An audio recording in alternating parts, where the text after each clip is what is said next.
Hello, everyone in Geneva, and hello, everyone online.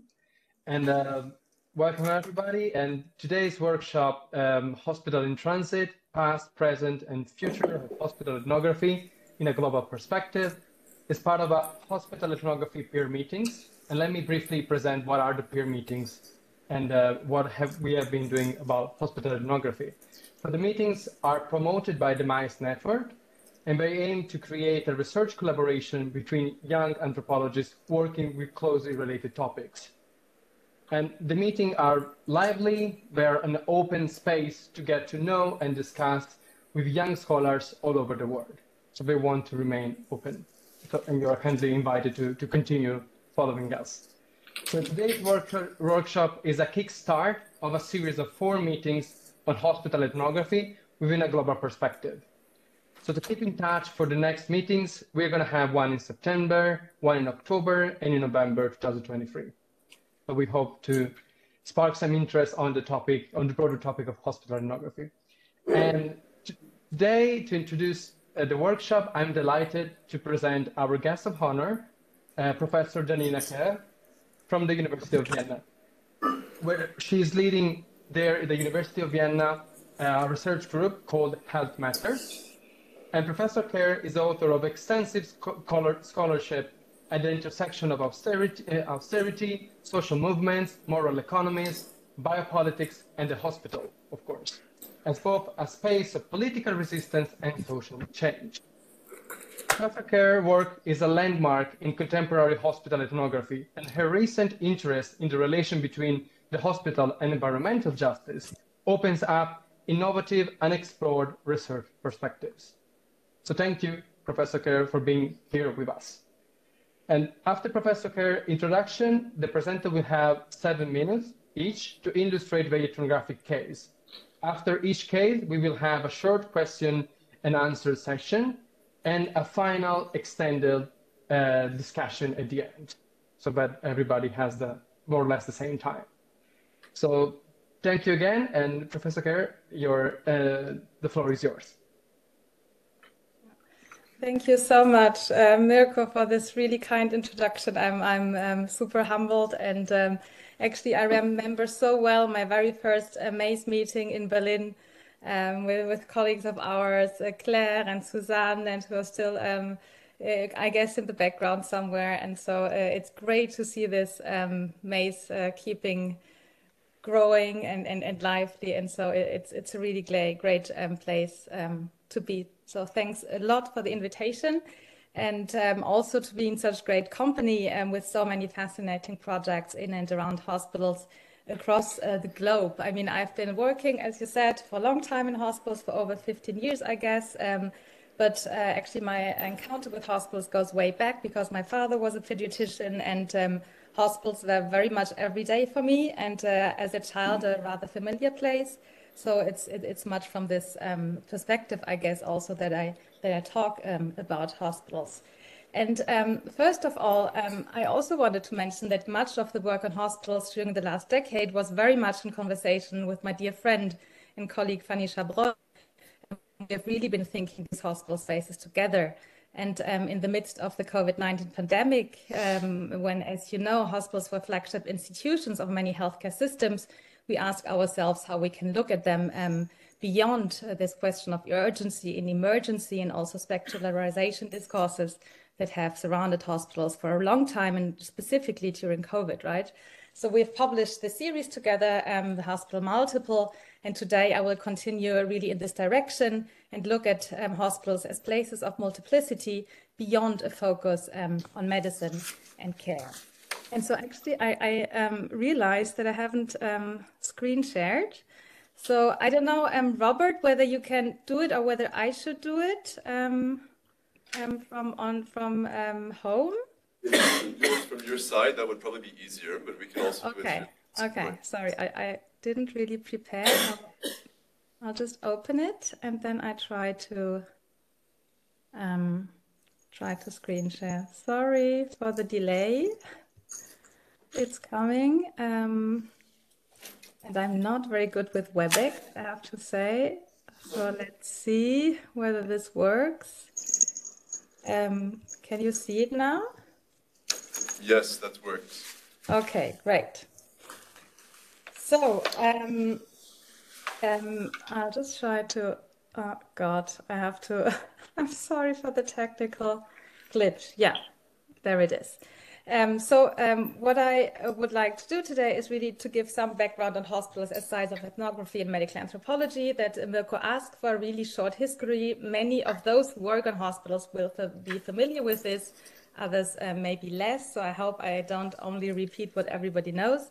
And then secondly, lay out how one could conceive of hospitals as more than medical spaces and places, and present what Fanny Chabrol and I mean with the hospital multiple, and say a few words about what a research participant of mine in Madrid, Miguel, he was a hospital warden, has called hospital viscera and intestines. And so I will particularly look at non-medical labor and the material basis of clinical medicine, like logistics in the hospital. So let me start with some short history. So everybody knows probably Anne-Marie Moll's book about the multiple, for which she did ethnographic research in hospitals extensively. And for her, the hospital is a medical or a scientific and a lay space where disease is done, as she calls it, by diverse actors.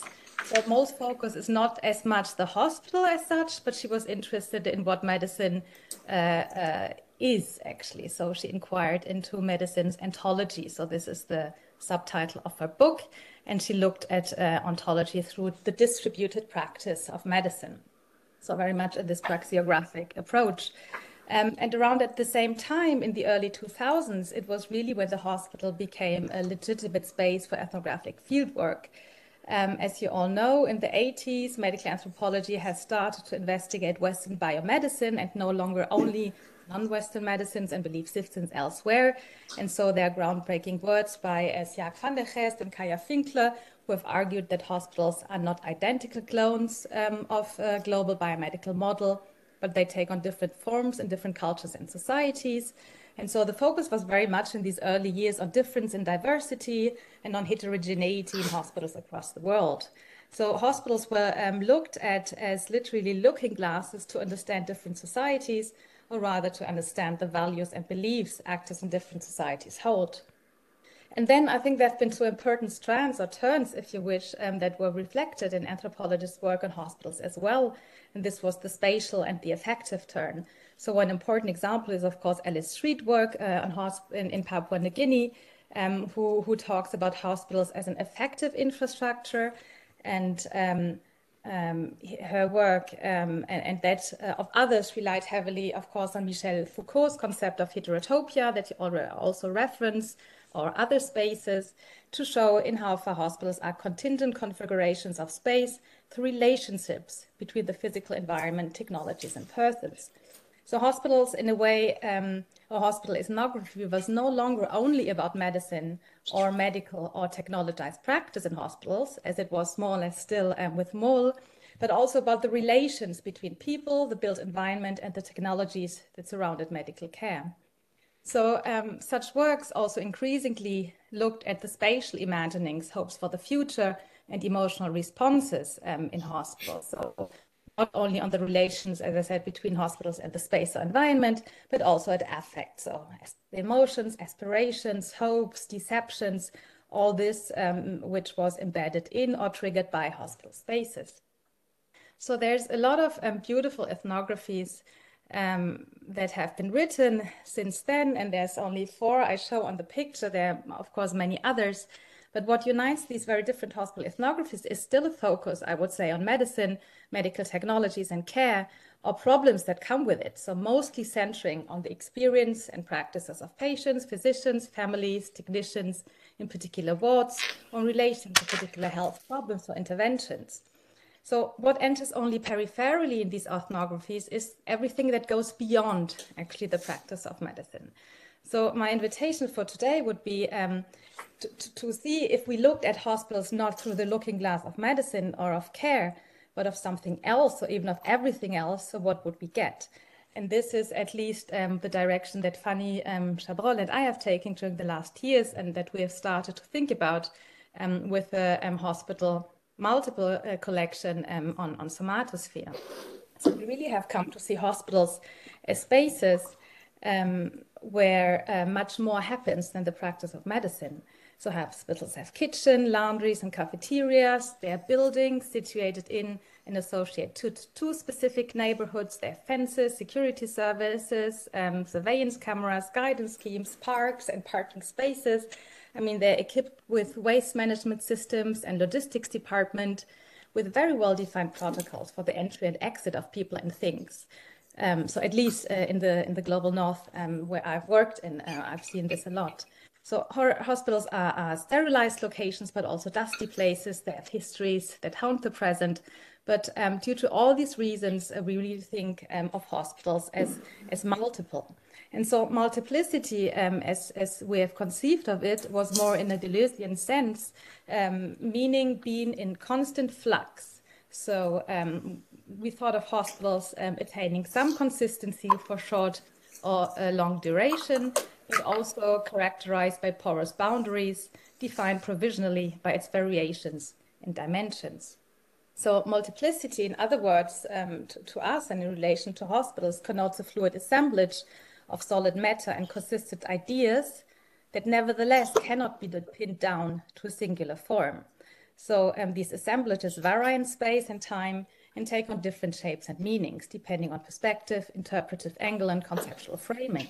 So seeing a hospital, and we've written about this in our introduction, in the eyes of a cleaner will not reveal the same dimensions as seeing a hospital through the eyes of a nurse. Or following food in the hospital will reveal very different aspects of care and uncare than following ventilators. And approaching hospitals as places of scientific research will disclose very other meanings than investigating them as places of precarious migrant labor in the kitchen or as public buildings in need of constant maintenance, rebuilding and repair, or as the production sites of medical garbage. I believe that Nora Wuttke will talk a bit more about this later on. So an anthropology of the hospital multiple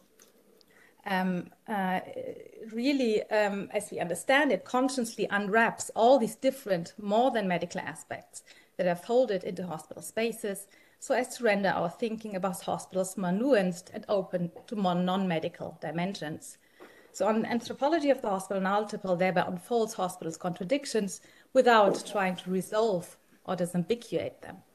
So part of this approach also means to consciously and actively look at other than medical spaces within the hospital, that is not the wards, the technical plateaus, or the labs, but to look at those spaces on which the practice of medicine is literally built, without which clinical medicine couldn't function, and also where medicine is metabolized, one could say, where waste is discarded, where beds are sterilized, where coats are washed or fitted.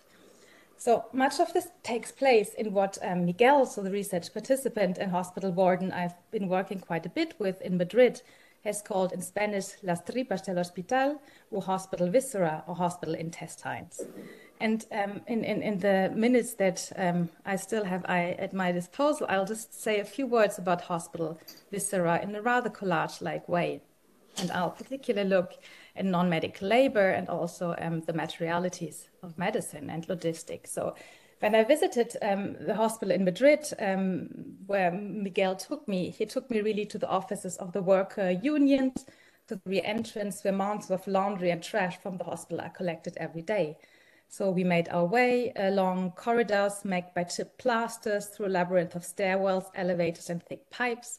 And we passed this staff cafeteria, managed now by a multinational food enterprise, and squeezed against the walls in the corridors so as to make rooms for carts of laundry. And so at one point, Miguel described the work routines of hospital attendants, kitchen staff, and cleaners to me. And he talked about the workers' fear of the void, of unemployment, he said, in times of generalized crisis, when work contracts are becoming shorter and even more precarious.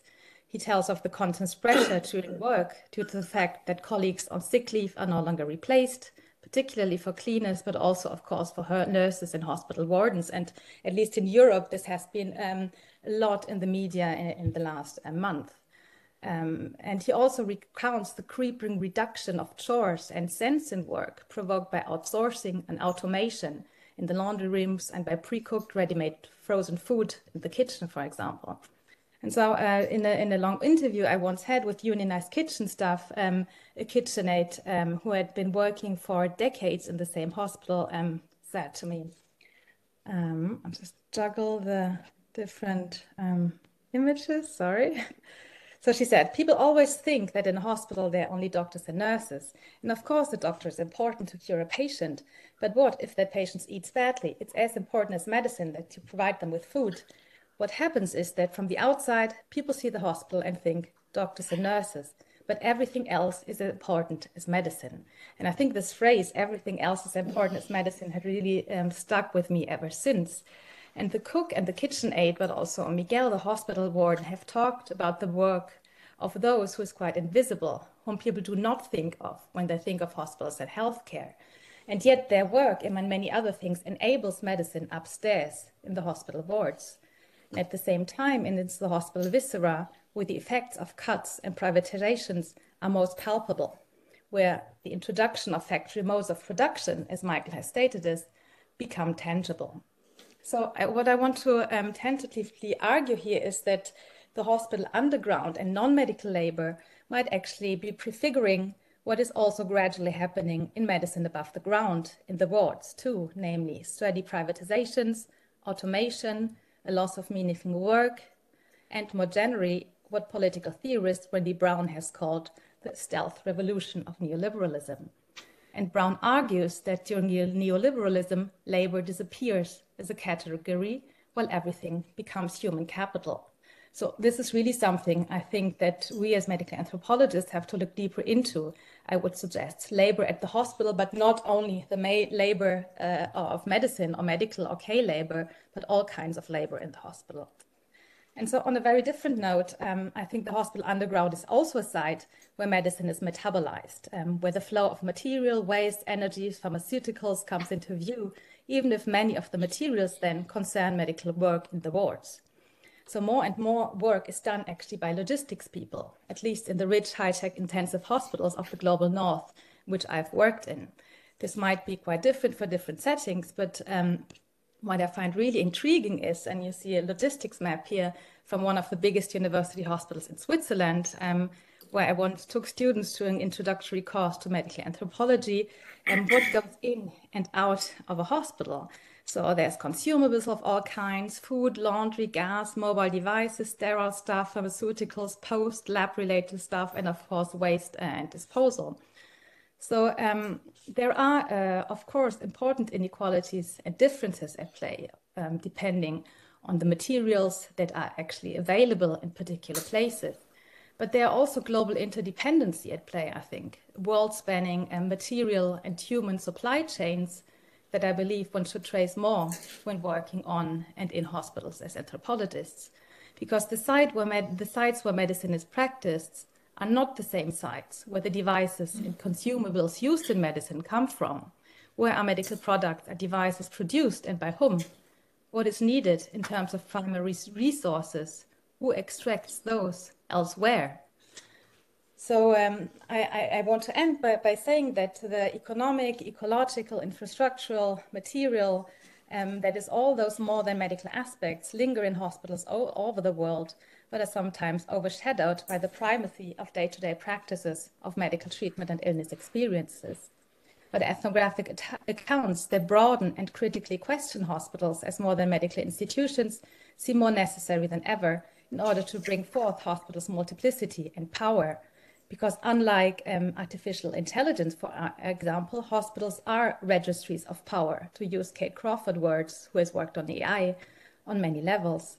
And so while the COVID-19 pandemic has rendered the images of hospitals as solutions for health problems even more powerful and unquestioned, it has also shown the fragility, overwhelmedness, and chronic strain of these institutions as those working inside their realms, aggravated by decades of outsourcing and austerity policies that have left many hospitals drained of personal maintenance and means, and laborers really in desperate situations. So a last more sort of experimental image to end is, I really think it's important for anthropologists to investigate the extent to which much larger economic and political transformations of societies and health systems materialize in hospitals, not only in the wards, but also elsewhere.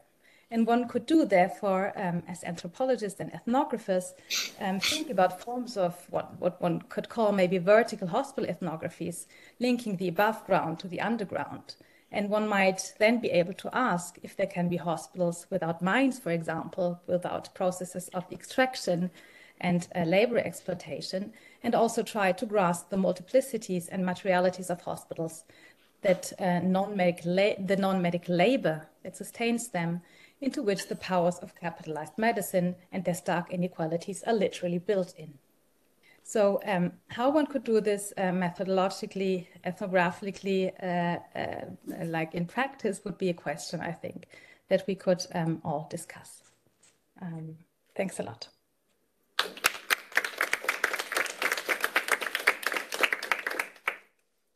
Thank you so much. Thank you so much. And that was really a great, perfect introduction for a lot of work to be done, apparently.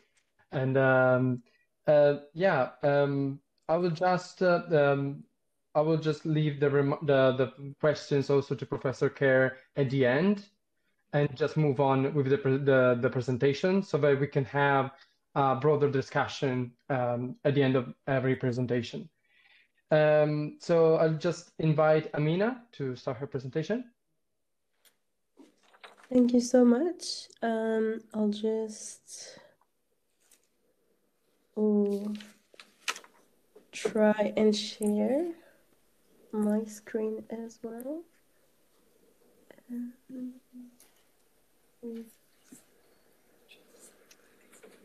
Maybe Robbie, if you don't mind sharing my slides. I think there's a lot of authorizations that I need to give, which I don't understand.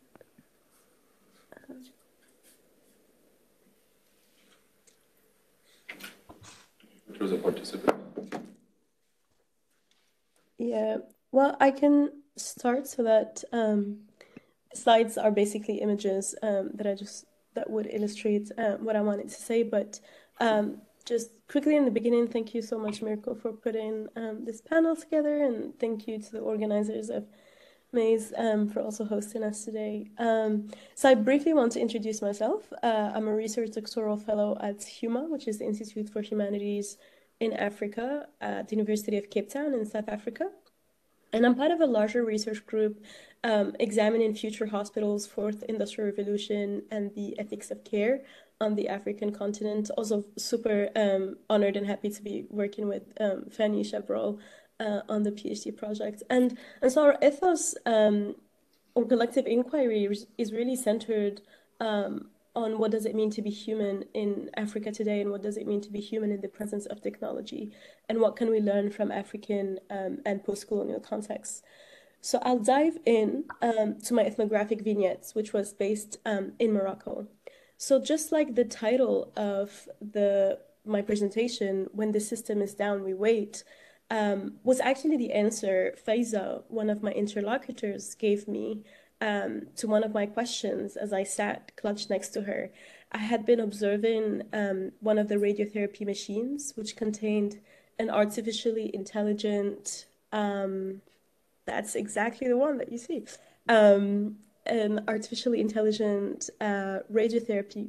The radiotherapy machine had an artificial intelligent component, which was able to redraw the organs at risk when measuring a tumor's needed level of radiation. And so this happened specifically when a patient's sit-in position for the radiotherapy session was different from the first time when the initial measurements had been taken and they've been tattooed with black ink on their bodies. So according to the technicians next to which I sat, the intelligence of the algorithm was set to optimize on time to reduce human touch between radiotherapy technicians and patients. And that without the AI component, the technician would need to enter the room and assist the patient and reposition them on the machine again. So in some ways, the technician's role was kind of specific and straight to the point. They compare 3D images of the tumors and organs around it, and they press the button to begin the radiation session. And so this repetitive act of pressing the button kind of invokes an imagery of Chaplin's factory machine. However, I think, and I believe it was one in which new modalities of improvised care emerged, which were rooted in a negotiation between the cared for and the caregiver. So for Faiza, when the system is down, there was nothing to be done from her end. So she picks up the phone and she calls Omar, which is the main IT support clerk. The issue wasn't with the radiotherapy machine, but with the software that synchronizes patients' data and indicates the scheduled appointment. So for the next 2 days, Omar would come multiple times a day to try again and figure it out. And Faiza tells me that Omar was not able to find a solution. They have contacted the engineering team in the US. The software issue would have to wait for an expert from the biotech company which sold them the radiotherapy machine to come and fix it. So the bug, as Faiza explained it, was that the interface no longer showed the necessary needed information for them to track patients' appointments and treatment plans, and that it now had to be done manually. So I started trying to explore this idea of downtime and waiting time. And the clinic where my fieldwork happened was a private infrastructure in which state-of-the-art biotechnologies were at work. And it was really impossible to miss the enthusiasm around the digital medical reports, the data management softwares, the coordination between the clinic's different divisions, was also mediated through a digital infrastructure in which patients' personal data, payment status, medication, blood test results, personal information circulated. The clinic was a futuristic biomedical environment, and the adjective of futuristic was an adjective which almost all the medical staff and physician commonly use to describe it with, along with a lot of pride. And so it's interesting to think about how the introduction of new technologies, notably biotechnology, sort of, according to Escobar, kind of include the emergence of new subjectivities that occupy various mediating roles.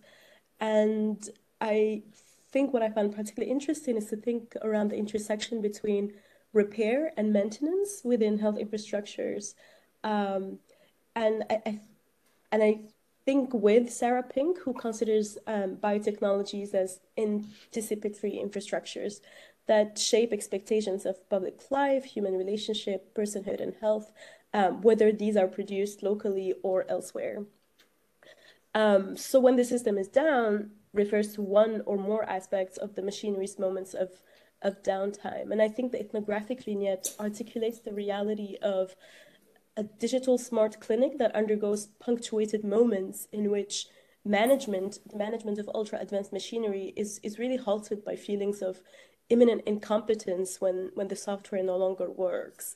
And I think this highlights the ways in which digital biomedical futures are also made up of complex encounters in which the present moment is contained within an enthusiastic narrative of wellness and care, yet continues to be challenged by algorithmic hiccups and waiting. I don't know how I'm doing on time because I'm not keeping up, but please let me know. You have still a couple of minutes. Okay. And so waiting in the context of this oncology clinic emerges as a moment in which, quote unquote, not much can be done since the software is operated through the foreign biotech company. However, there were no articulations of despair for the technicians who operated the machine. And I recently came across this really interesting article by Roman Chaudhuri, a researcher of AI and ethics, and she coined the term moral outsourcing, which applies the logic of sentience and choice to AI, allowing technologists to effectively relocate responsibility for the products they build into the product themselves. But I think the question here is very different because when we're thinking about responsibility and whose responsibility it is when it comes to downtime, I think, yeah,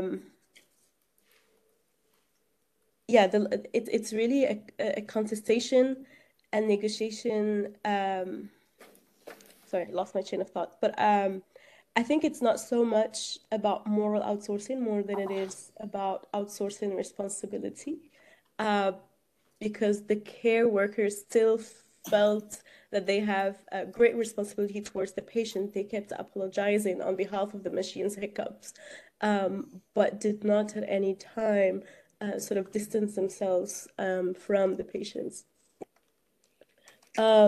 But it's interesting that the inability to fully comprehend how the machine works suggests that pressing the button is the sole act of responsibility, regardless of the outcome at hand. And I guess I wish to argue that through relational ethics and relational ontology, responsibility is negotiated between the opaque maneuverings of the machine. And this incidence with the patient's data interface sort of illustrates the possible responses for other algorithmic hiccups that may occur with the radiotherapy machines, as an example of machinery at work.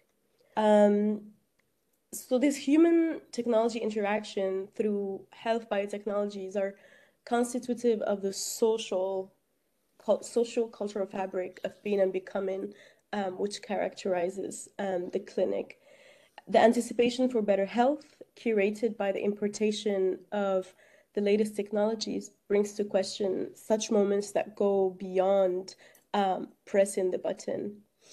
And I think that this waiting time can be equated to what anthropologist Steven Gonzalez refers to as downtime, a concept which he also encountered during his fieldwork in data centers in Puerto Rico and Iceland. And in that context of downtime, it referred to a service interruption, a state of unavailability or rupture. For maintenance and repair purposes, labor workers are responsible for caring about the cable work and cooling systems in Gonzalez's fieldwork. So if one can speculate based on the presented elements, these kind of everyday modes of anticipation for a better health are also characterized with ambivalence and affect. The ambivalence of not knowing what to do to fix the machine gives space for an affective reality in which, as I mentioned, the medical staff apologizes to the patients on behalf of the machine, yet they also have to wait for the fixers to make the machine work again. And so, as Sarah Pink and others have argued, predicting what futures automated machines bring into the picture is actually a challenge. And if we are to think of this radiotherapy machine or software interfaces as anticipatory infrastructures that promises better management, able to make calculations based on the data it is given, it ultimately is unable to fix itself and relies on much broader human labor to actually sustain it. So the outsourcing of repair and maintenance in the hospital de-escalates responsibility rather than morality. And what I think I've learned from being in the hospital is that state-of-the-art machinery often doesn't guarantee an efficient system. And as public discourses on technology propose, today's unprecedented era of techno possibilities are populated by algorithms that eventually remain human artifacts. And the desire for the future modern clinic challenges the present moments and effectively creates a state of continuous waiting in which the present is being replaced by histories of the future, and we're unable to actually solve what is at stake at that moment. Yeah, I kind of just skipped my slides, but I hope it was clear. Thank you. Thank you so much, Amina. And okay, so I gather. So if you have a question for Amina, just unmute yourself and come forward, or if you prefer to just pose the question through the chat. That is fine as well. And in the room, we can hear you well. So if you want to pose a question from the physical room, that's also perfect. Just come up and okay. I have the first question, Cesar. Hi, Amina. Thank you so much. That was a really interesting presentation. One thing was, do hiccups like these delays in time question the reliability of the machine?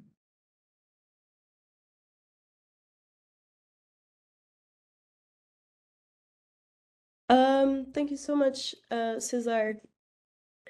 I think yes, it does. A lot of the technicians would, yeah, I think from what I've noticed, it was more of, it's not necessarily the entire machine that's gone wrong, it's just one aspect of it. So they're still kind of hopeful because it is still very advanced, and maybe it's just something that one of them had done wrong for it to, for the hiccup to have been activated.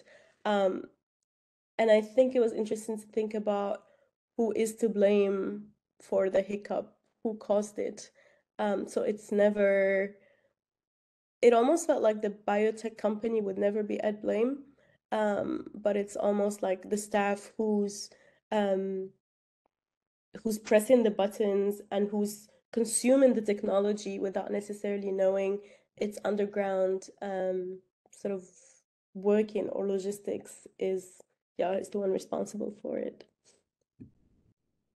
Thank you. Okay, I have Janina on my list. If I may, just thank you. That was such a great presentation, so interesting. Just on your question of responsibility, which is really important, I was wondering whether the dependency on these tech firms, your research participants talk about, whether this is something which is also treated or voiced. I'm asking because I just had a conversation with a nephrologist in France, and she said pretty much the same thing. They were with dialysis machines. They were so sort of frustrated of the dependency, and this is not even AI on the more and more technical people, and which are not nurses or doctors, and they can't do anything anymore. So the question of responsibility, also in the sense of responsibility, what can one actually do in the face of a machine that is ultra dependent on industry and on these questions of other tech firms. So I was just wondering whether in this whole optimism and also enthusiasm about technology, you also had these sorts of concerns with being ultra dependent on these, not only the machines, but also on the companies behind the machines. Yeah. Thank you so much. That's such an interesting question. I actually haven't encountered that. It was more of, these machines are actually providing the space for new skills to be developed by the local workforce, because nobody believes that we can make those machines for ourselves as a Moroccan innovative space. And so the fact that there was only, for instance, for this radiotherapy machine, there was only one on the African continent, according to what they've said. And the fact that the radio technicians and radiophysicists knew how to work with it kind of put them at a competitive advantage compared to other labor workers in the same field on the market. And so, yeah, I think there was a lot of pride, but there was, I think people did complain about boredom because it's a repetitive sort of maneuvering. Some physicists wanted to do research, but they were creating treatment plans with already calculated algorithms, and so they didn't feel that they were really being innovative or using their full capacities. But I do think that they sort of felt very proud of knowing how to maneuver yeah, extra advanced machines. I hope that answers the question. Yeah.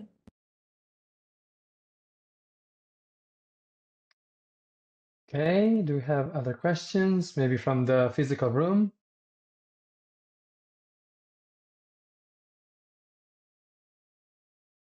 Oh, okay. Okay, so let's continue. And Arushi is the next one up.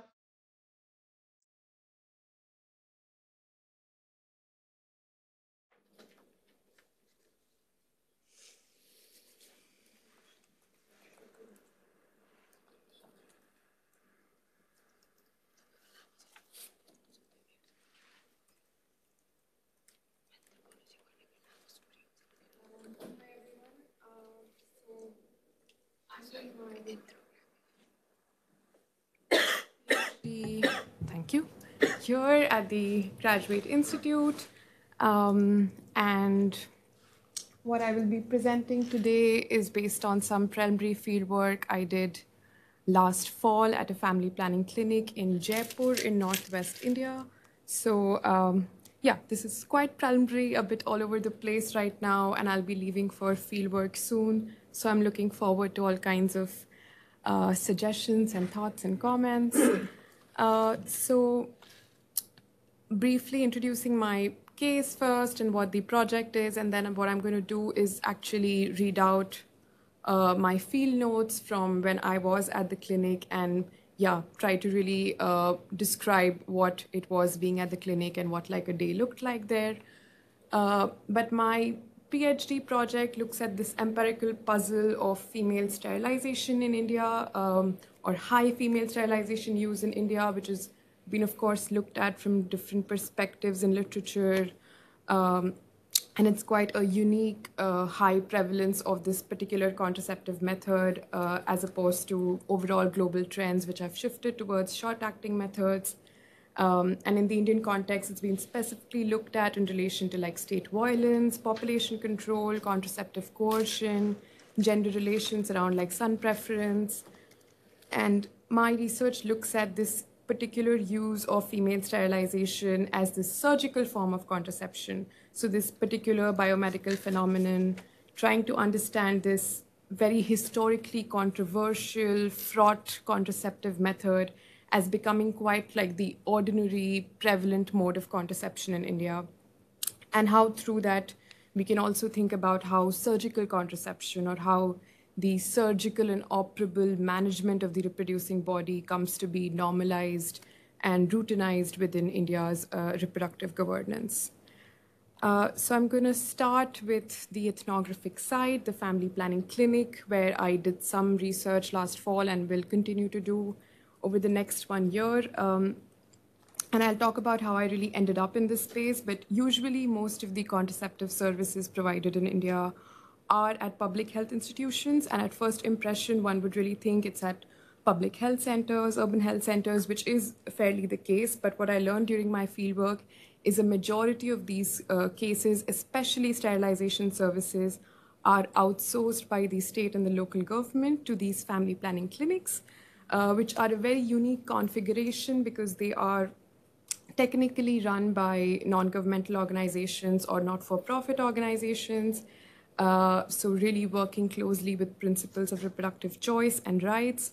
And they have these unique contractual conditions with the local government around specific sterilization targets and quotas as well. So I was introduced to the in charge of this family planning clinic at one of the local government offices in Jaipur at the family planning division. And the officer in charge there, and I'm now reading out my field notes, introduced me to the in charge and said that you should see their clinic. It's the biggest one in Jaipur and it does the best sterilization services in the city. And the in charge sort of smiled at me and she was like, of course, you're welcome to visit. And while she was at the local government office, I managed to gather that the clinic has a contract with the local government to provide sterilization services on their behalf. So she had come into the office to take care of some paperwork with the officer, And I soon found out that the clinic also is in turn given monetary compensation for every successful sterilization case that they perform on behalf of the state. My interaction with the clinic in charge began on quite a shaky note. I think caught between not being able to explain what I wanted to do at the clinic and her not being able to understand why I was interested in just observing the procedures at the clinic if I was not a medical intern or a trainee. We went through some back and forth. And eventually, when I did visit the clinic, I was still addressed as either an intern or a social worker. The clinic has, that's the counselor's room. The logo in middle is their, it's on their website. It's also on the different walls of the clinic. And of course, I'm not revealing the name of this particular organization. And the case file at the other end of the slide is the files provided by the state to the clinic to keep a record of all the sterilization services they provide in a month. Like most clinics, this one too had a very similar floor plan, a waiting area around the entrance, hemmed by a reception desk, a thin corridor leading to the cabins, the first one being the counselor's room, then the doctor's room, and then the in charge at the end, where all the paperwork was filed. And there was a small kitchen, a list of computer desks, and an open common room where usually the husbands waited.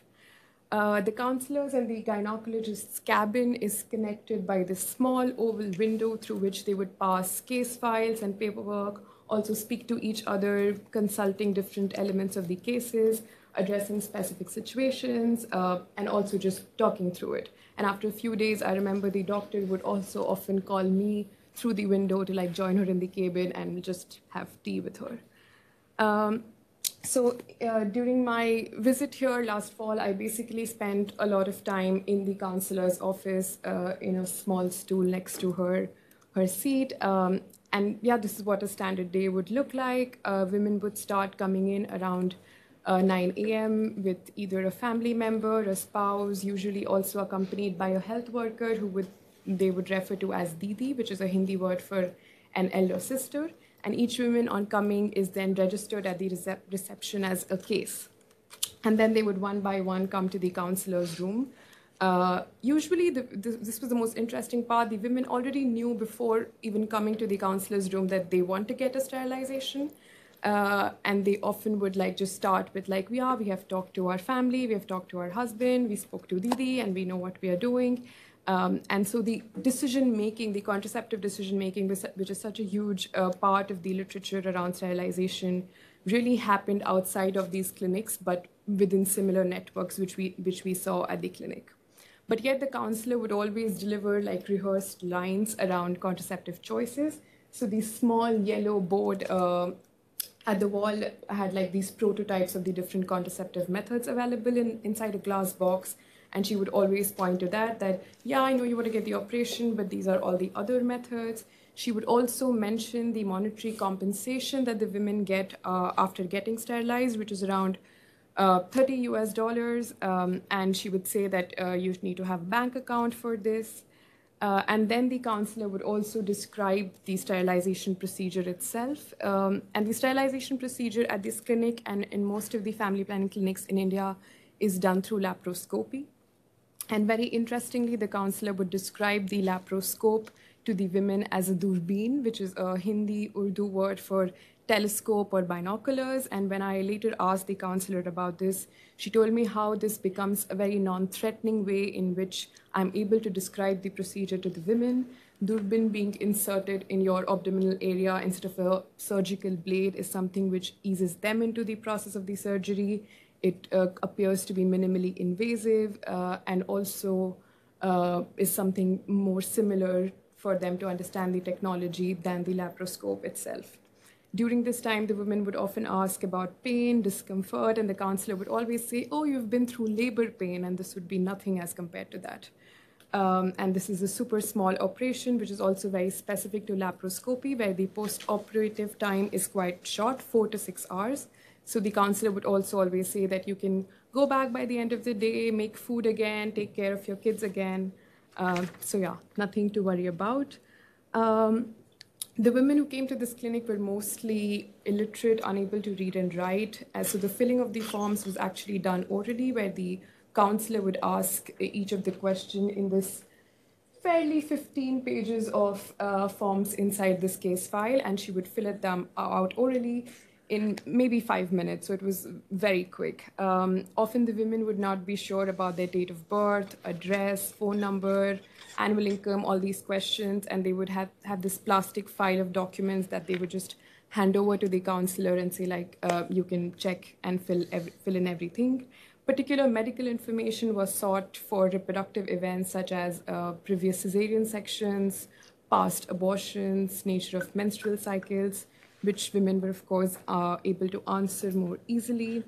And in the end, they were supposed to sign a consent form, which also included the clinic's lack of accountability if anything goes wrong. So they are given a sterilization certificate at the end, which they can go back to the state with, but the clinic cannot be held accountable in case the surgery fails or anything goes wrong during the surgery. And then they would be referred to the doctor and the nurse for the preoperative tests, and then finally to the on-call surgeons who visited the clinic between 1 to 4 p.m. every day. So usually the aim at the clinic was between 9 a.m. to noon, get all the paperwork done so that when the surgeons arrive, they can get to the surgeries and finish it by 4 p.m. Before leaving, the women were reminded that their monetary compensations would be transferred directly to their bank within 30 days. They should do a follow-up after 2 weeks when they would be given the certificates, which they should then take to the local government office or the health worker in case there is any problem. And finally, the counselor would make an entry at the end of the day in her logbook to log in each case of the day, which was what they sent back to the local government office. This clinic also provided abortion, so that would be entered as an MTP, medical termination of pregnancy. And interestingly, sterilization was always entered as LS, which is the abbreviation for laparoscopy. So there was this almost conflation and slippage around the contraceptive method itself and its surgical operative form. So yeah, finally, this is the kind of space which I'll be doing my fieldwork in the coming 1 year. This organization is based in Delhi, and they have family planning clinics around 6 to 7 states in Northwest India. And I'm aiming to sort of try to understand female sterilization as this biomedically managed contraceptive method alongside labor, abortion, other contraceptives, but also state targets, reproductive rights, questions of consent and risk and accountability. And I'm hoping to visit at least 7 to 8 of their clinics spread across North India and conduct a certain kind of multi-sided institutional ethnography across these various clinics to really understand the landscape in which sterilization use comes to be enabled as this preferred and ordinary mode of contraception in India. Yeah, that's it. Thank you.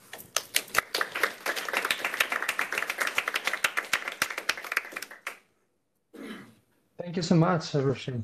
And now we gather some questions.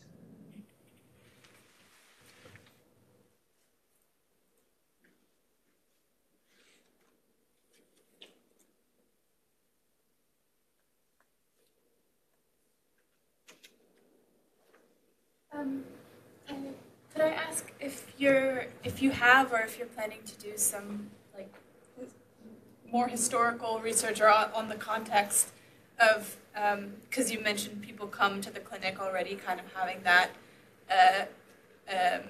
goal of getting the sterilization. So I guess the processes by which people learn about that as an option and then it has become, you know, kind of the socially accepted kind of norm for contraceptive use. I was wondering, yeah. Yeah, thank you. I think historically there is already a lot written about sterilization in India, specifically around periods where it was very explicitly a coercive state-sponsored method, which has changed since after the 1990s, 2000s. And the emergence of family planning clinics has also happened post-2000s after the reproductive rights movement. And this championing of the reproductive rights slogan almost of children by choice, but the state also being involved. So I think more than doing a historical account, I'm trying to actually revisit that relationship, which we have been understanding so far in relation to how sterilization and how states sponsor sterilization in specific ways. And I think the second element of decision-making is very familial, very embedded in kinship structures, how health workers interact with these familial structures, because usually health workers are also from the same community and they have these kinship languages amongst themselves, which also has been fairly, I think, written about. But what I'm interested in seeing is how these relationships open up at the clinic. So there is a certain kind of already decision being made, but you see how that's already happened, even in the way in which the spouse and the woman or the health worker converse at the clinic in the waiting room. So I think I'll be more interested in seeing how those very seemingly kind of like intimate decision making opens up at this space. Yeah.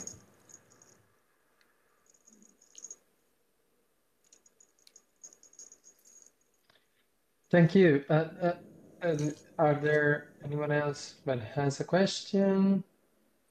I have Rowan.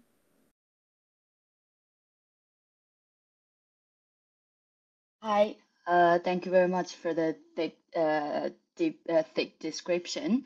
It's a really good presentation, and I'm wondering, this is like the biomedicalization process on woman's body in India, and what's the like moral economy reflection to the policy making in India? Is like, is this policies this practice is encouraged by the government, and do women actually have the rights to choose, no, I don't want this one, since you mentioned that they are sort of like illiterate, and even they couldn't even read the form they need to, like, what factors actually influence their decision making in the process?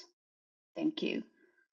Yeah, thank you. I think that's pretty much my PhD question of how this is encouraged and how women interact with this as it's, I mean, it's definitely encouraged by the state as a contraceptive method, but in very different ways than it was done like 20, 25 years ago. So like I said, there is more of a language around rights and almost like a liberation through sterilization, also in relation to abortion services. So a lot of women who would come in have already had an abortion a couple of times, so they would be told by the counselor that it's best that you get a sterilization done.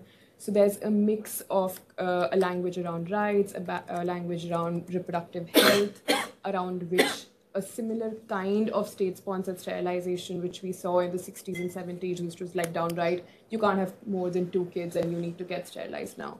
So there is, I think, some continuation, but also some differences, which I'm interested to follow and to see, to see how decision-making really happens at the clinic in relation to other contraceptive methods. But I think what's also interesting there is how women differently relate with different contraceptive methods, especially hormonal methods such as the pill or intrauterine devices, as opposed to a surgery, where I think there is some work to be done in relation to how women differently relate to hormonal interventions as opposed to surgical interventions. Surgery is just, there's a kind of more associative faith in surgery because it's being done by a doctor and I'm not relying on a pill. With intrauterine devices, there's a specific kind of history in India where there's a lot of, with the removal of the device, there's a lot of complications. So this also happens with how generationally knowledge is shared. So a lot of mother-in-laws, mothers, elder sister-in-laws also become a part of this decision making. So yeah, along with state encouragement, there is also, I think, a lot of cultural knowledge around what a preferred mode of contraception should be. Okay, thank you, Rushi. And we have a last quick question. Okay. Can I just? There's one in the room, Mirko. Yeah, go ahead. Hi, Rishi. Thanks so much for your presentation. I really enjoyed it. I was actually just wondering, and this is coming from my own fieldwork, because you look at methods of contraception and sterilization, do you also look at something like hysterectomy? A lot of women, by their husbands, are pushed towards hysterectomy. The government also identifies a certain set of hospitals or someone that engage in a lot of hysterectomies as there is something that is going wrong. I mean, so there is a decision making in the clinic, but there is this, but you also look at decision making beyond the clinic, something like at home and intergenerational and all of that. And I remember having a conversation with a doctor, a gynecologist, and she said, and I can say it in Hindi to you, she said, "Ye to apna man bana ke aaye the." So they had already decided that they are going to do this. They are going to do the hysterectomy. So nothing what I say is going to influence them. So I wonder if you're also looking at how these side of conversations where this is also a mode of contraception now that is being pushed for women besides sterilization or other methods. And if you want to look at, or if you already had witnessed something like this in your preliminary fieldwork. Yeah, thank you. I'm very interested in actually the relationship between hysterectomy and tubectomy as well, because there has been recent data around this hike in the number of hysterectomies in India, especially of women aged in late 20s, early 30s, which is quite stark. And there's also some research indicating that if you've had a tubectomy previously, especially at a younger age, you become more prone to a hysterectomy later on in your life. And of course, there's this huge hysterectomy debate in Maharashtra where sugarcane laborers, female sugarcane laborers, are getting a hysterectomy done, to basically be more productive on the field and avoid menstrual cycle and menstrual pain. So I do feel that is a slightly different debate than what I'm interested in. And initially I wanted to do both, but maybe eventually it would figure in the research organically as women make these different decisions. But quite interestingly, at these clinics or in the family planning world, so to say, hysterectomy doesn't figure in, and it happens more. It happens more at private clinics, completely different from a very public health dominated space of family planning. And B, I think it requires a different kind of medical consultation. So, for example, these clinics are not authorized, so to say, to perform a hysterectomy. But I think in terms of overall reproductive decision making, and also looking at this reproductive trajectory of how state encouragement around cesarean section, tubectomy, and hysterectomy also already makes this kind of like surgical interest of the state in the female body, which I think I'm more broadly interested in. But there's a person at IIT Delhi doing her PhD specifically on hysterectomies in Maharashtra. So hopefully I would be able to engage with that at some point. Thank you. Thank you so much, Arushi. And okay, so I'll just pass the word to Nora. So I hope it seems I can share my presentation. Yeah. Okay. Is it in presentation mode? Yep, we can see it. Fantastic. Thank you for organizing this, and thank you for inviting me to speak. For this presentation, I will be drawing on my artful ethnography or artful ethnographic research, sketching and recording daily life at Yangon General Hospital, which is Myanmar's main public tertiary care teaching hospital, to which I had really unprecedented access over 5 years, from 2015 to 2020. And I left just a couple of months before the military coup that has tumbled the country back into chaos. I was first there as project architect on campus, so I am a trained architect, and later as artful ethnographer or ethnographic drawer with sketchbooks and pens. And today I will reflect on what this multimodal anthropology brings to hospital ethnography, and specifically through writing with buildings. And in respect of time, I'm not going to speak about my positionality as an artist and researcher in the hospital, but maybe that is something that can come up in the conversations. I think we touched on kind of like identities of researchers in hospitals and how complicated it can be in some of the presentations already. I'm going to reflect on what this proposition of an ethnography with the hospital buildings, the hospital spaces and materialities can bring to anthropology. And in this, just very briefly to let you know where I'm coming from, I'm conceptually drawing on Annemarie Mohl. I'm not going to elaborate on that, but I use her scholarship to reorient our understanding of the hospital from kind of a perspective way of like many different people looking at the hospital through different eyes, but more, or what I as an architect understand more of a functional and not philosophical concept of like functionalism, but more of looking at different functions in the hospital, but orientating the understanding of the hospital more towards practices and practices done to, with, and within hospital buildings, which I managed to access through my artful ethnography. I'm going to start with an ethnographic vignette. The sketches are all my sketches, and I just invite you to do with them what you feel like you want to do with them. Look at them carefully, enjoy them, don't enjoy them. They are just a way to kind of anchor the ethnography and what I am talking about, but each one of them really tells a story of their own as well. So we are in the central staircase. The treads of the central staircase in the main buildings are new. Noses are missing for feet to glide under easily in accent. Renovations just a few years ago replaced the worn stone with white marble. In the past, the vertical circulation was wound around a creaking lift that I never saw in operation. Sickly green walls and corners used to be stained red from careless beetle nut spitting. The space murky and airless, the ventilation blocked by the mechanical intervention. Sticky humidity trapped in the space by a corrugated metal roof that did not allow the rising air to escape. Today, this lift is gone. The roof is transparent with vents, the space is light and airy, its original atmosphere is reinstated. The wooden handrail, like the original ones that guided English matrons' hands through the vertical space, is smooth. Spiderwebs and dust collect in the intricate ironwork of the railings and balustrades. A pink-robed nun climbs the staircase slowly, one hand on the old wood. A hospital worker in a purple longi, flip-flops slapping the marble, rushes past, carrying a green cooling box with blood transfusions from the blood issue room at the bottom of the stairs.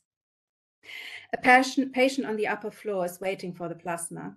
2 doctors come down the stairs on their way from morning rounds, chatting, laughing, looking really tired. They respectfully greet the nun. Visitors, workers, doctors pass each other in the central circulation space, acknowledging each other's presence with their respective rhythms and moods.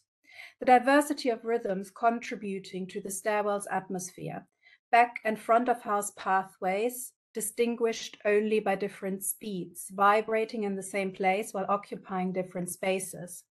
The staircase holds all of them. Pharma reps and attendants wait bored in the breeze the building catches in the open passageways that connect the central block with the main staircase to the ward wings. 3 female workers share lunch on a plastic blanket by a balustrade on the first floor, chatting over tiffin containers. Conversations resound on the stairs' stone surfaces. A laugh rings through the well. As night falls, the atmosphere changes, and door openings to teaching rooms and between arches where the workers chatter over lunch, attendants sleep on the upper floors. The cool, caustic tiles soothe the sleeping bodies. The air is still as the night is quiet. From time to time, faint snoring disturbs the silence. The slightly sour smell of bodies that had nowhere to wash fills the staircase. A rancid but comforting smell of sleeping air. The hospital worker still rushes up and down the staircase with cooling boxes from the blood issue room, the flip-flop of his footwear more pronounced than during the day. A fire alarm, about to run out of battery, chimes in with its desperate beeps for attention. The night's sleepy atmosphere contrasts the persistent mechanical beep from the material metabolism of the fire alarm's fading power and the purposeful movement of the worker delivering blood in a rhythm set by patients' bodies. With this short vignette about the hospital's main building's central staircase, daily overlapping practices of the hospital come into focus. Varied events with their materiality done to and with the hospital, its quality as a place, its rhythms and atmospheres and encounters between bodies and building. The hospital here is both object and method. Writing with the hospital buildings teases out the literal and by extension figurative spaces in between wards and clinical services, practices and systems, the blood, the food, life and death that's all whirling around in this staircase. Writing with buildings allows me, the anthropologist, to inch closer to this in-betweenness, an ambiguity inscribed into the hospital. The building, in this case, the building element staircase, is an anchor for all these observations. While, given the very nature of buildings, it allows me to move between spaces, figurative and literal, and between scales and between times. And it is here where I met the people whose practices plug the gap between medical functions, administrative responsibility, and state care. These spaces in between and the people who occupy these spaces emerge as an integral part to healthcare. And I'm gonna leave it here for questions and just as maybe a provocation to open a discussion.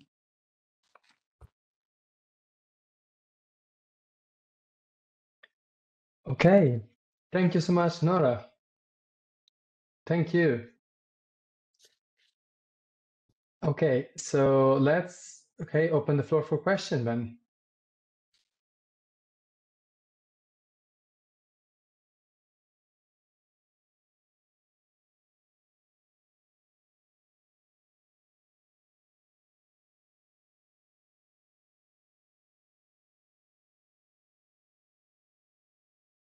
Okay, also from the room.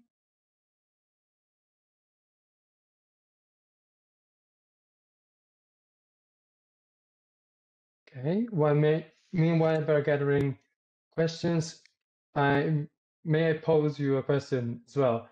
I was wondering how do you go about like using drawing with insight and using also to advocate different kind of ethnographic scenarios while staying on fieldwork? There are many ways of doing it, or many ways of creating during fieldwork or after you retired from fieldwork. So how do you go about it? Like more probably a technical question. I draw in the field. So the sketches that you saw are essentially field notes.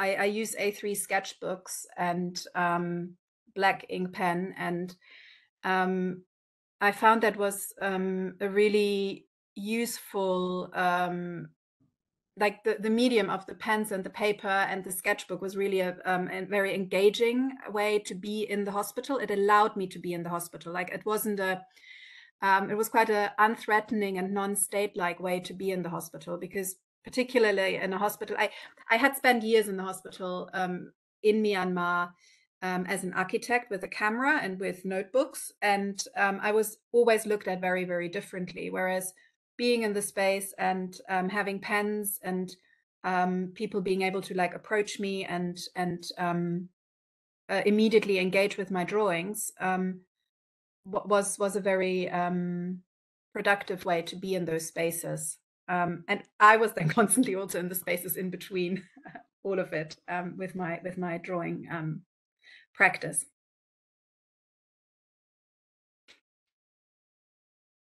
Okay, so if there is not anyone, is there any other following up question? There's something in the chat. Okay. Yeah, okay. Amina, do you want to go ahead and ask? Mine was just a comment, an appreciative comment about just getting to know about Nora's methodology of drawing. Yeah, I think it really inspired me in my own fieldwork to just sketch informally every now and then. But superb work, yeah. Oh, thank you. It's so nice to hear that. Thanks. Matthew, you had a question about consent.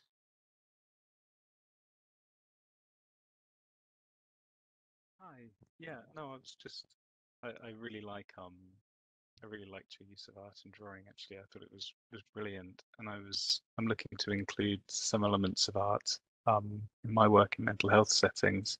And I just wondered how you what was your approach to kind of gaining informed consent for observations or fieldwork practices? So I had two sides of it. One was that I had there was an ethics review board in Myanmar with the Ministry of Health, which I had to present to, and using drawing as a methodology really calmed them down. They were really worried that I would use photography. And when I said, well, I'm drawing, well, they were like, well, we do know you can't draw that well. We won't be able to identify anybody. But in general, in the field itself, so I had, when I did interviews, formal interviews with administrators, I did ask for formal consent and for them to sign something. But that was also what they were really expecting from me. So that was also this kind of like, yeah, a level of expectation. In the field drawing, I often would arrive in a space and just be there for a while and then draw, and people would come to me. Like it's really, I've experienced this in a lot of places. I know there are other anthropologists who've written about drawing where they felt that they weren't as free in drawing, but they also describe how they are holding their notebook like very close to themselves and draw. But I was like really with like a big notebook, openly drawing, and people came over to me and had so many moments where somebody said, a nurse once said to me, like looked at my drawing, was like, oh my God, how could you draw that? And I was like, what happened now? And the person who was like lying with her head on the bed sleeping was also wearing the same kind of like leg dress as nurses wear. So the color was the same, and I explained to her, no, that's somebody else. And I pointed her out in the ward, and she's like, okay, that's fine. Another time I had drawn something, and then my interlocutor said, well, you can draw this, but you can't write about it. It was like, yeah, it was about like a public health thing that was new in the city, and so it was quite an immediate moment of consent. Does that answer your question? Yeah, it does. It seems like a really sort of healthy, pragmatic approach. So you're not running around stopping everyone doing what they're doing to get them to sign something. Yeah. No, and and I could even show people what I was doing when I was like getting into a conversation with somebody and they were asking, what are you doing here? I actually showed them my sketchbook. Yeah. And they were like, oh, okay, cool. They understand. That's great. Thank you so much. Okay, I have another question from Lucy. Yes, thank you so much. This was really interesting. I think you have already answered my question just now, but I was really wondering, listening to your, really interesting input, I was trying to picture really what this looks like when you're sitting there and drawing and people approach you during fieldwork. And I was wondering whether you could talk a little bit more about how drawing and what the fact that you're drawing while you're doing your field work, how that might affect, or whether it does not affect it at all, how people see you as a researcher. Because I feel like in, when visual methods are used in field work, we often talk about, kind of afterwards, is this seen as, scientific contribution? Is this talked about as, scientific work? Is this read as an academic, text? But I've never thought about it in the way that you're doing it, where, you're already making, the knowledge you're creating visual very concretely while people are watching you do it. I think this is super fascinating. So I was wondering whether you could talk about like your role as, a researcher. Thanks. So I think being an artist in the hospital solved a lot of problems for me that I had encountered in the literature about hospital ethnography. Are you a doctor? Are you an intern? Are you the social worker? What are you? And I don't know. It might be the specific context in Myanmar where artists like the university, Yangon University used to have an artist in residence for decades who was just hanging about. Maybe it is something that, I don't know, exists as an understanding, but I was just the artist. It depended also who, because for the administrators, I was the researcher and the anthropologist who used to be the architect. So they would kind of like, when I came back, often ask me in the beginning, they were like, okay, and then you tell us what we can do better. And I was like, no, that's not my role anymore. I'm not going to do that. But I think that, yeah, so the position as the artist sitting in space, I mean, there are people sitting around everywhere. Like there are waiting rooms, they're in between, there are all those in between spaces where people are waiting. And I almost just joined them. And drawing was really a way for me to also to be in the space, but also to see. Yeah, that's a whole different discussion and a different book maybe than to the hospital ethnography. Does this answer the question? Did I divert a bit too much? Okay. Okay. Thank you so much, Nora. And now I'll leave the word to the last presentation, Shahana.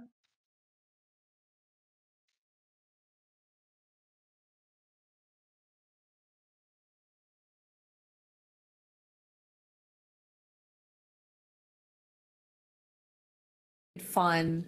No, actually, it's not fun, but I know. Bear with me. We'll get through this. Thanks, everyone. This is amazing. Thank you for giving me the space to present.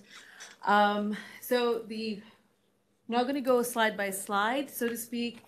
So I'm just going to read out, and the slides are there for any other questions because it's a very complex story. So let's try this.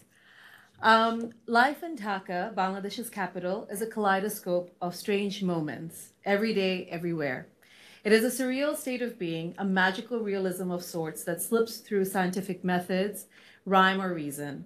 In a city of over 17 million, which is the official number, it is a place of constant motion, struggling between its 400 years of heritage and rapid growth and modernity. The colors, the sounds, the congestions of human bodies and vehicles alike, massive class divides, the food, the smells, the ever-changing physical landscape all paint a picture of a city chaotic and bursting at the seams. Yet in the chaos, there's some kind of logic. And its main public healthcare facility, the Dhaka Medical College Hospital, or DMCH, reflects that surrealism and chaos. It is a site for moral dilemmas, questionable ethics. It is a site for power and class struggles, of human desperations, seeking medical attention coming from all corners of the country. As van der Geest and Finkler stated, the hospital is not an island, but an important part, if not the capital, of the mainland. By that understanding, Dhaka is the hospital is Bangladesh. It is because of these exact reasons that I chose to carry out my ethnographic work at DMCH. Specifically, my doctoral research aimed at understanding how the public health system in Bangladesh responds and cares for sexual assault cases. Bangladesh is a development paradox. On one hand, women are at the heart of the development success, and on the other, it has one of the higher rates of violence against women and children globally. Also, for a nation that has spectral wounds from rape camps during its liberation war from Pakistan, as explained by Noinika Mukherjee, why isn't there a more coherent effort to prevent violence against women in free Bangladesh? What is even stranger is that in this day and age of information technology and globalization, the medical legal examination for sexual violence remains a 200-year-old archaic method commonly known as the two-finger test. Feminist scholars and activists in the Indian subcontinent have actively protested against the profoundly stigmatizing practice whereby two fingers are inserted to assess the laxity of the vagina and hence the status of the hymen at the time of the alleged rape case. Thanks to the Shared Colonial Penal Code of 1860 and the Evidence Act of 1872, this examination procedure became the scientific and authoritative knowledge to determine female experience of trauma, where the victim's character, her sexuality, her past relations became the central in seeking restorative justice. High courts in both in India and in Bangladesh have repealed the procedure after a series of criticism and public litigations, but in the absence of a coherent government directive on a new medical procedure, the two-finger test remains alive and well. So the question is, why does the Bangladesh medical system still practice the two-finger test? What exactly constitutes as care in the health sector for sexual violence, the perpetual pandemic in the country? I had initially set out to do the ethnography at the One Stop Crisis Center at the DMCH, which is part of a massive multi-sectoral initiative to prevent violence against women and girl children. But my request was flat out refused. So I kind of just wandered around, went to different wards and departments, hung out with the doctors, drank a lot of tea, and found that the hospital campus was a mishmash of British colonial, Pakistani imperial, and post-independence buildings and annexes, representing the different historical eras and development agendas of the country.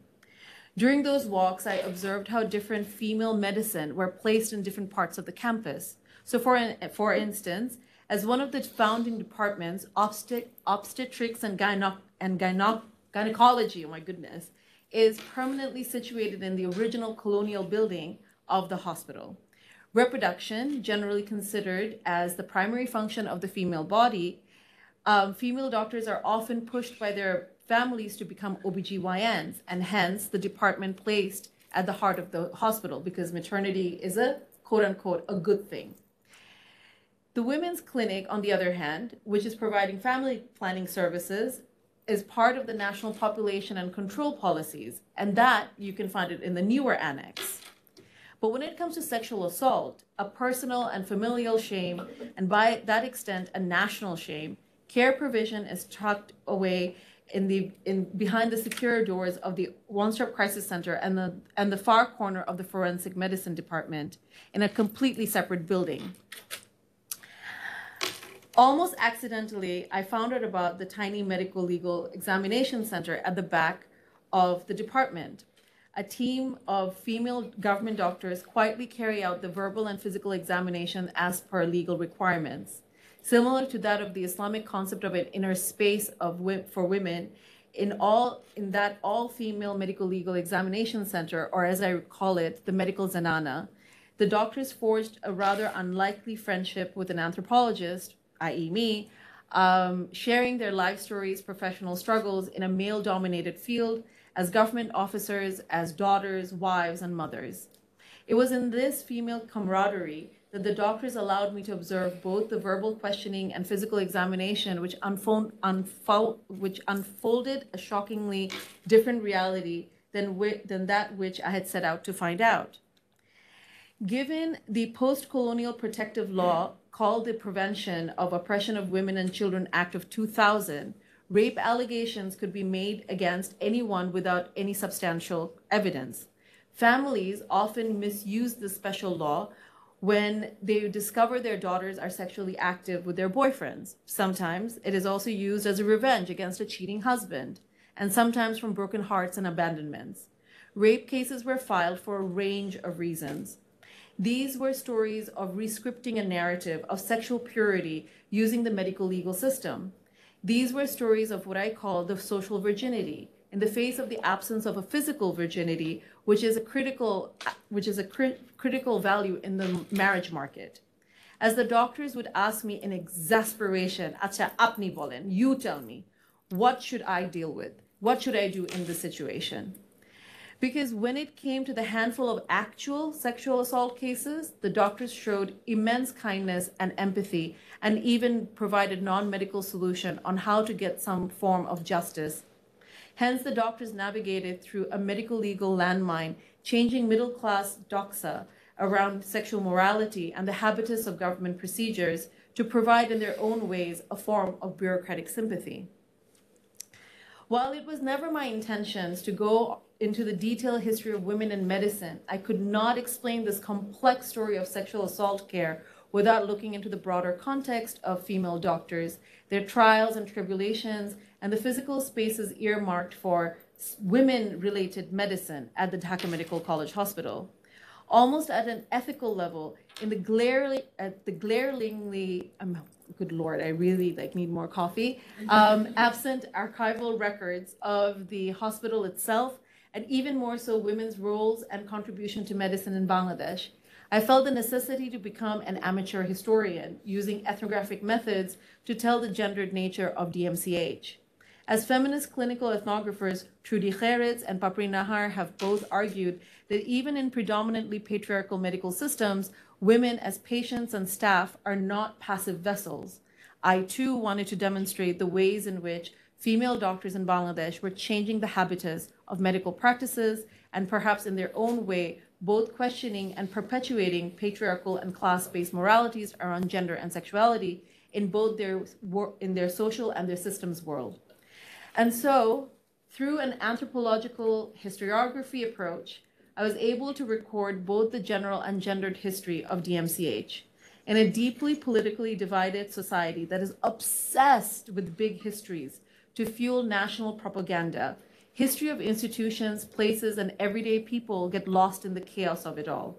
This exercise of archiving the history of DMCH in the English language, and especially women in medicine in Bangladesh, I'd like to think that I contributed, even in a minute way, to creating a space for medical subaltern. Hospitals, as I argue in my research, is not only a reflection of the wider society, but a reflection of gendered power structures and sexual politics. The hospital, therefore, is both a site for perpetuating female trauma, as well as a space for female solidarity. The hospital is as much of a history as her story, and hence, to go forward, there's a need to look into the gendered past. Thank you.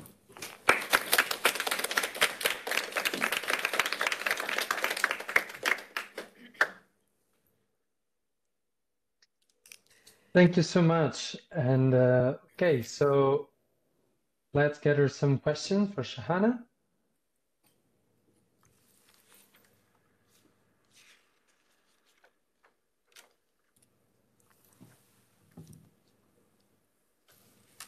Was that clear? God, thank God. Yeah. I mean, while we're waiting, is there somebody in the room that wants to answer yeah, questions? Yeah, there's somebody in the room. Yeah, Juliana. Okay, perfect. Yeah.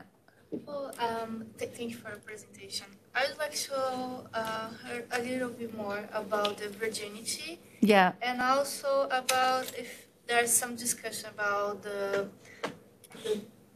gender of the doctor too. Yeah, that's a really good question. So basically, I didn't talk about this here, but this is part of it's one of the chapters that I work on, whereby I talk about how the whole violence against women issue has become like this big developmentalist approach. It's a very human rights-y kind of way of looking at it, and therefore it's like a patchwork. Like different political government will come and say that, oh, we need to do this, we need to do that. So there's no real coherent, understanding of how to move forward and why is this still happening in the society. And so, for example, a couple of decades ago, there was a directive whereby, and it was because of human rights activists, they were like, oh, women don't want to go to the hospital for care because, you know, they're male forensic doctors, so forth, so forth. So that's why there's a directive that only female doctors can carry out this particular medical legal examination. Now, what the human rights activists didn't look into is the fact that women don't want to come into forensic medicine, right? And that's also part of the whole, more detailed work that I do about that, you know, because forensic is seen as a very dirty, it's a dirty medicine. It's not a noble medicine because you're handling, dead bodies and you're handling legal problems, so everybody wants their daughters to become doctors, but they want them to become OBGYNs or cardiologists, so something more prestigious and more feminine and more, so as a result, what they had to do was they had to bring in all these, because only government officers who are doctors can perform this. So they had to bring in people from the OBGYN. So it's a whole bunch of OBGYNs who are actually working as forensic doctors. And again, it's almost like it's a patchwork. It's like, oh, this doesn't work, let's bring in this. That doesn't work, let's bring in here. And as for the issue of virginity, yeah, it really was very striking because I didn't think that this is what I was going to look at. I thought I was going to see cases after cases of quote unquote of real rape cases, and instead they were actually what I call love gone wrong. There are all these different kinds of relationship, and that's the thing. Young people in Bangladesh, they're changing. They're deciding to have sex before marriage, and parents are not okay about it, and they get busted, and then the next thing you know, there's a rape case just to sort of show to the society that, oh, something bad happened to my daughter, right? Yeah. Yeah. Okay, and if there is no one else, I just like to jump in with a question as well. No, it really strikes me. Thank you for the great presentation, by the way, and it just really strikes me the fact that you can actually see within the clinic a transformation that has going on throughout the proto society in this sense. So the fact that these kind of violent cases are also used for other kind of protects, as you name it, the social virginity. And I wonder if you also plan from the clinic to actually go into and follow family contexts outside the clinic. So using the clinic as a site to kind of map out different social relationships. Yeah, that's a really good question. And that's the thing. This question has come up so many times. So I decided very categorically not to follow the victim patients. And the term victim patient is actually taken from another hospital ethnographer who also works on rape, Samina Mullah's work. So she kind of coined this term. And so the thing is, I actually decided not to follow them. I mean, I did get to see some of the family members when they were at the clinic, and that's kind of how I started, weaving the story together. It's like, what was happening? Like, what am I looking at? Because I spent quite a number of weeks kind of looking at what was happening and not really being very sure what is it that I was actually looking at, right?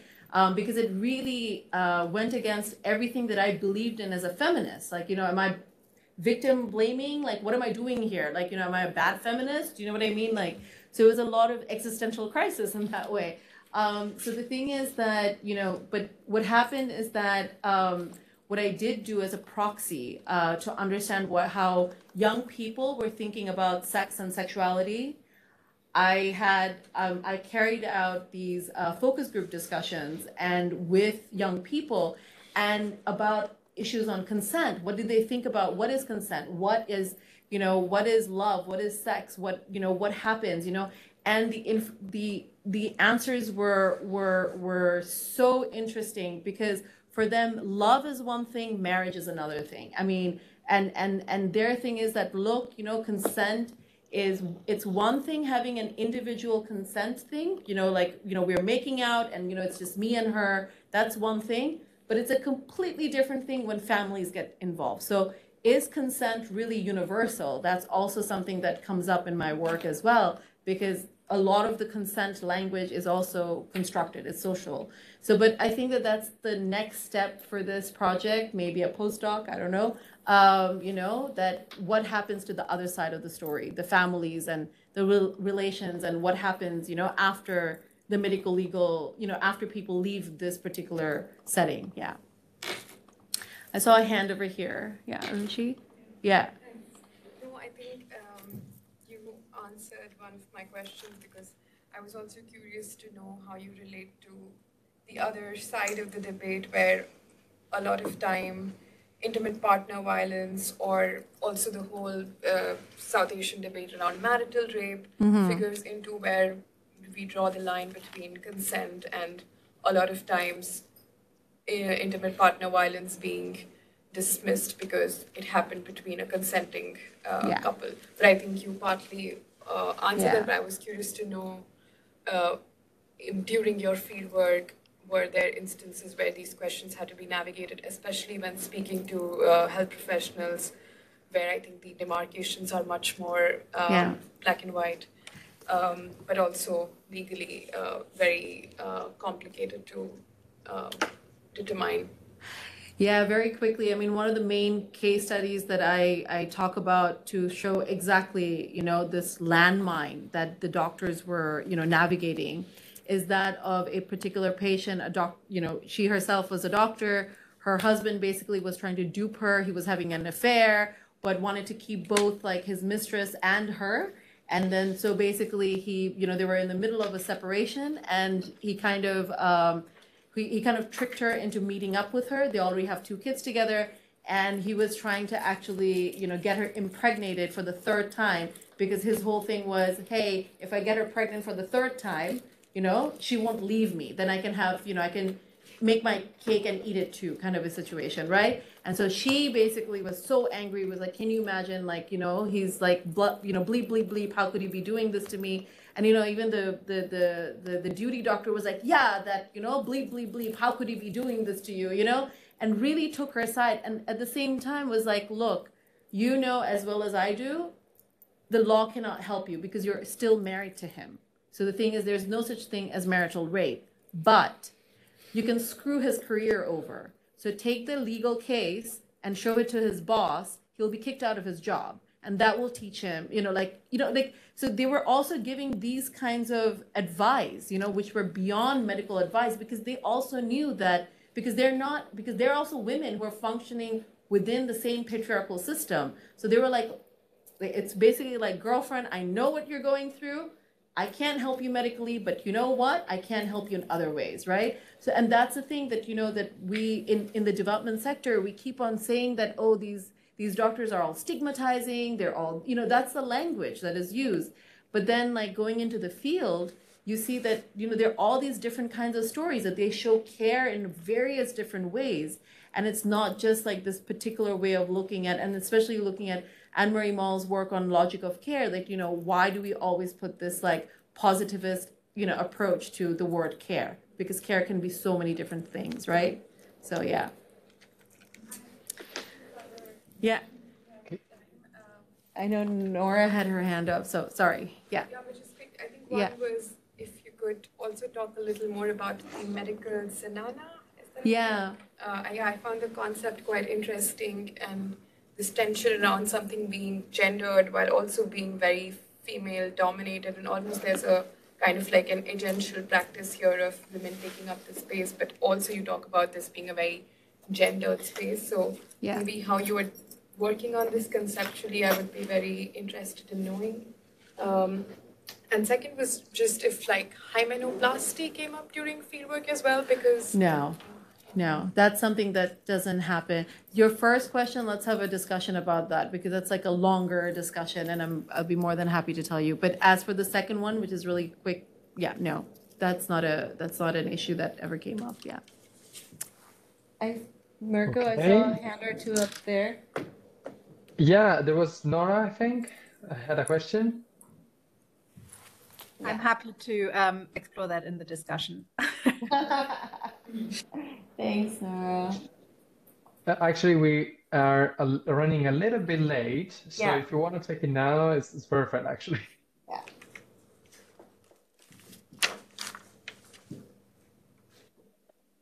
sorry, the question now. So I missed. Yeah. Oh yeah, no, I was I really I liked how you showed the hospital complex and kind of like the mishmash of the hospital compound, like the colonial buildings and the post-colonial and the modern and this and that, and it really, it's so similar to Yangon General Hospital as well. But also basically, well, the next picture, this one, well, I love that, but this picture here Turned, sorry. Anyway, Yeah. the pictures that you show, they are so, these ones. Yeah. Forensic department at Yangon General Hospital looks exactly the same. Yeah. And the forensics department, and only through my research, not through my work as architect who developed a master plan, did I really understand what the forensic department is actually doing. Like, I did not know that they were dealing with those cases. Yeah. And it's the same. It's in Myanmar. It's the same, but they also do most of the, like, some of the most advanced genetic research, because a lot of the forensic department, they collect samples. So it's like really complicated, but they sit in one of the oldest buildings on campus, and it looks to me like it's very similar. Yeah. And I thought it was so interesting that how you said, well, nobody wants to be this doctor. Nobody wants to be a forensic doctor, and nobody wants to be this, do this work essentially. And do you think there is like a hierarchy that's also reflected in the hospital spaces of the clinical specialities? Yeah, absolutely. And that's such a great question, because so yeah, forensic is seen, there's a whole section that I deal with whereby I literally, it's so many, because I was just hanging out with the forensic doctors, the junior doctors, the senior ones, and literally they had these two groups, right? With one group that I call the Hardy Boys. Maybe many of you are too young to get that reference, but like Hardy Boys is basically the detective brothers, and they, solve crimes, the books that I grew up with. And like literally it was like a bunch of boys who were kind of like male doctors who were like, yeah, there was a murder and we are going to go investigate and we're going to collect, it was they were literally Sherlock Holmes, right? And like kind of playing that role. And the thing is that the female doctors were taking more of a teaching position, the ones who were permanent in the department. They took a more of a teaching position. They didn't really want to handle, especially did not want to handle autopsies, right? And that's a very big part of forensic medicine. They did not want to handle that because there's a lot of sociocultural and also historical, issues around, touching dead bodies. And, like, for example, cutting up dead bodies has a very big, cultural connotation to it. So as a result, it's not something people don't want their daughters to go into. And exactly, there is an actual hierarchy. And these hierarchies in the medical system is created by people and their perception of what people do, right? So therefore, for example, cardiology, neurology, and all of those things are based in the prime location of the hospital, whereas forensic is part of the college, the teaching side of it. So it's kind of like kept to its own accord. No big changes have happened. It still looks like 1960s never stopped, right? So yeah. Thank you. Thanks. Okay, do we have a very last comment? Because we are running out of time.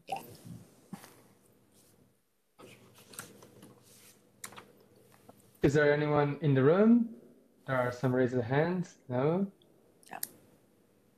Okay. Then I'll just I'll have a little bit of a comment in about a discussion, because it was very interesting to see, like, relating also to Janina's introduction, how all the presentation actually clustered together as a way to present the hospital as a place that is more than about medicine. So something that basically can be used as a proxy in some way, but also as a particular thick window through which we can actually look at broader society. And it really struck me about how through the hospital we can see the history of women in medicine, we can see the different atmospheres and infrastructures that can, a social space and the life of a social space like the hospital, which is not only about medicine, but it is a broader context of life and work for people. And also how through the hospital, it was very interesting to see how we can actually see something very intimate like the family decision making in the fertility clinics, for instance. So how we can actually see through the hospital lenses how certain kind of decision making unfolds, but has consequences that goes way beyond medicine itself and the medical clinical procedure, but it actually mirrors a broader context of societal change. And of course, we can evoke biopolitics into this in a broader context of a state biopolitics. And also it was interesting to see also how the rhythm of the hospital is given by the shutdown of technology and the hiccups of technology, and also how technology makes the hospital in many ways travel around the globe, in the sense that data are traveling, responsibilities traveling with the data, or at least it's not evenly distributed. And also the responsibility within the local context of the clinic is handled within these global relationships. So it was really interesting to see the hospital as kind of a hub rather than a physical space that is just a physical place only related to medicine, but a social hub of relationships. And I wonder if you had comments about this and how to kind of make all of these presentations interact with each other, how they spoke to your conception of the hospital, for instance.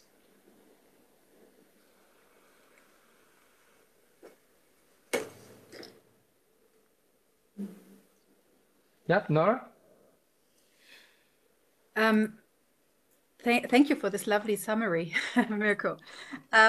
I wanted to actually come back to what Janina ended on, and I don't know, maybe ask a bit more about that, because I really like this idea of the vertical hospital and this question: is there a hospital without minds, or is there a hospital without extractivism, which connects kind of like also to those like colonial encounters and neo-colonial encounters that we saw in the presentations in the hospital. And I've been thinking also as I was listening to the presentations, especially also with Amina's presentation regarding the technology, I was also thinking, how does all of this connect to climate change, and how, as hospital ethnographers, are we kind of like speaking to those challenges as well? And I have the feeling there's something in what Janina said, and I'd like to hear more.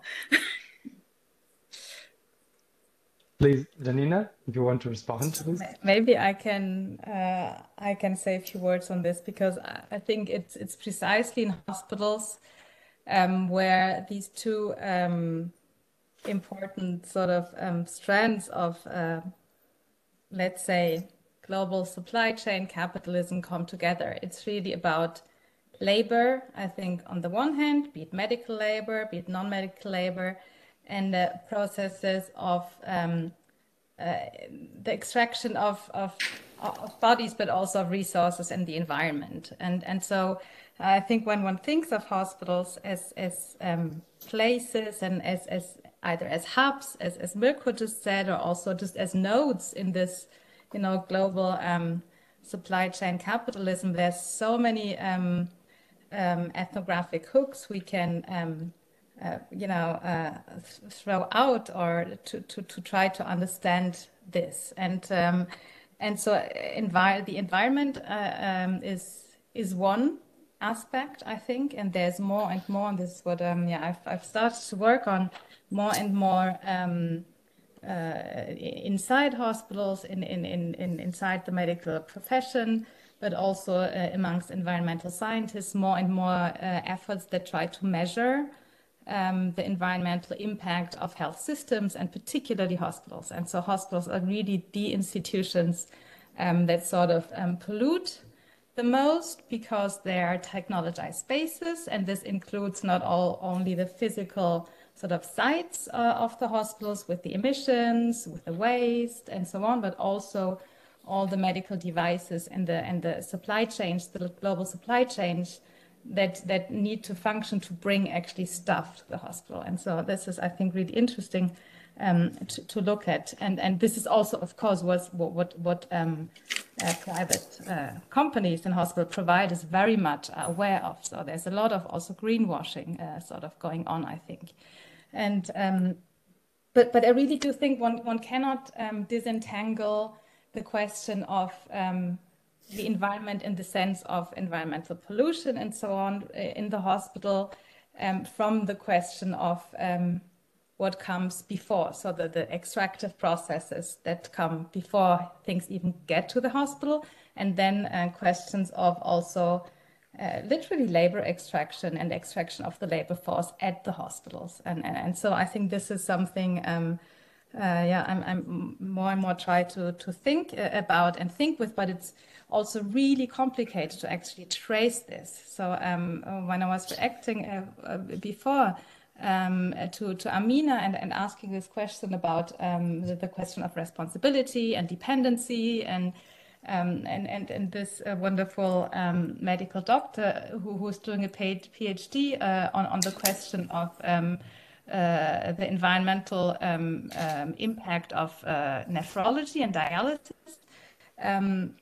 They really try to just even, measure the impact, and it's really difficult because we don't even know what's in a machine, where the raw materials come from, and there's so many in these machines. So I think this is really also a plea for interdisciplinary work, to work with environmental scientists, to work even with complexity scientists, to work with economists, to see how we can actually comprehend this. So this is one thing, and it really take the hospital serious as a node of, racialized supply chain capitalism, basically. This being said, this also comes, of course, with discursive risk because, hospitals remain the central places of cure and also of care, and not only of harm and extraction. So really, I think it's difficult politically, but also ethically and in terms of positionality, how to actually talk about this, how to find the right tone, how to ask the right questions on the one hand, but on the other hand, I do think as anthropologists, we have a responsibility to not let go of this more critical stance, because I really do think these institutions are powerful, and we cannot let go of looking at them and trying to imagine different hospitals also that are not the way they work sometimes today, with a lot of iatrogenesis going on and so forth. So yeah, that would be a more or less a long answer to a complex question. Mm-hmm. Thank you, Janina. And this seems the perfect way to conclude the workshop. And thank you, everyone, for being here. Thank you, the presenter. Thank you, Janina, for accepting to be our guest of honor. And